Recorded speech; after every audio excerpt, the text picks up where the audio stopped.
Jacobs adds, Obama visited and drank with the old black man. How much transfusion of their brotherly blood took place between the two? Jacobs concludes, God bless Frank Marshall Davis. Amen. Aloha. Mahalo for being the man when Barack Obama needed him most.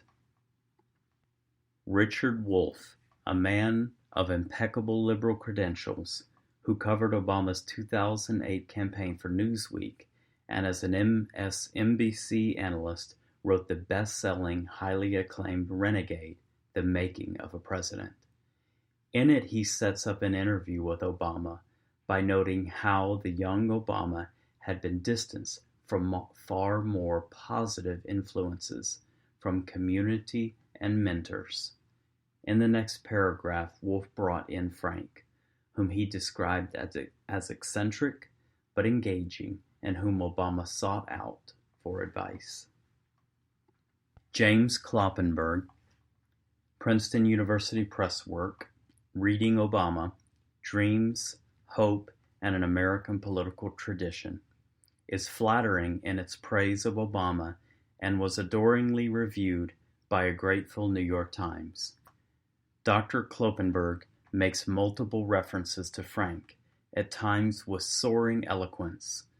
In one of the most ironic passages, Professor Kloppenberg asks, have the economic advisors Obama has brought into his administration fulfilled the prophecy of Frank Marshall Davis? Going back to the book written by Frank Marshall Davis, Sex Rebel, modern feminists should be outraged by Frank's objectification of women, discussion of luring very young girls into bed, and enjoyment in photographing nude women. Frank referred to women as babes, broads, and fine young foxes and dykes, and luscious ripened plums, and blithely made statements like, I have impregnated only 3 women. He was unapologetic in thrilling over women's private parts, which he described in language too crude and vulgar to repeat here. Here, too, the story of Frank Marshall Davis is a gut check for liberals. This is a man they would normally have every reason to condemn and certainly not defend. Frank's perversions would normally be condemned by liberals as sexism. Furthermore, liberals should also be offended by Frank's ethnic slurs, from offensive language describing his own race to terms like the Spanish Jew and slant-eyed natives. In the follow-on sections, we're going to go a little deeper into the Scottsboro boys case and how the communists exploited this racial tragedy in order to recruit communists, including Frank Marshall Davis, Paul Robeson, and many others. Tragically, once in the fold, Frank drank deep from the party's chalice.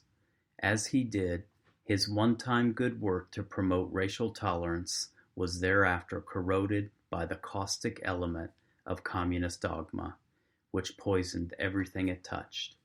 This meant, among other things, that Frank would toe the party line in the wildest ways, including advancing the line that Stalin's Russia was absent of racist tendencies. Frank would measure America against Russia on the matter of race and declare Uncle Sam's Stalin's moral inferior. Later still, by the late 1970s, precisely when he interacted with a young Barack Obama, Frank was intensely involved in the one communist front most notorious for exploiting racial divisions in America in order to advance Soviet communism, the American Committee for the Protection of Foreign-Born, ACPFB. For me personally, it is here, heaped upon the absurdity of his persistent claim of a Russian racial utopia, that most remaining vestiges of empathy for Frank dissipated. Of course, Frank was misled. As this book will show, his perception of a racist-free Russia was influenced by Paul Robeson, the famous Black American entertainer who was a lavish, ludicrous admirer of the Soviet Union. Soviets duped Robinson badly during an initial 1934 trip to Moscow, with Robinson smitten forever after.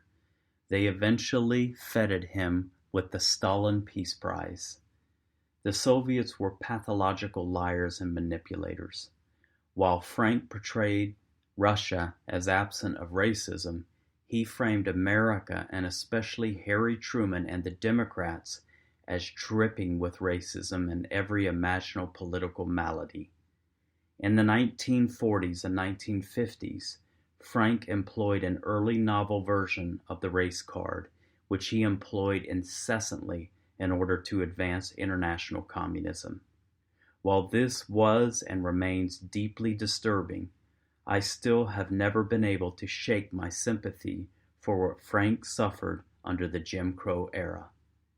It is a sympathy I prefer not to shake. It is, I suppose, a healthy sympathy, as healthy as having contempt for the pernicious communist ideology that he supported, an evil that killed over 150 million people throughout the course of Frank Marshall Davis's life. This concludes my introduction to Frank Marshall Davis. I highly encourage you to listen to my 3-part series on John Dewey. It will give you some background and history on how the progressives worked with and advocated for socialists and communists in the 1920s. Given the constant references to social justice, racism, white supremacy, colonialism, and imperialism today, given the fact that the Democrat progressive ideology is so similar to socialism and communism, and the long history of relationships and coordination between socialist, communist, and American progressives, I hope you see how absurd it is to tie Republicans and Donald Trump to Russia. Thanks for listening. I hope this has been informative.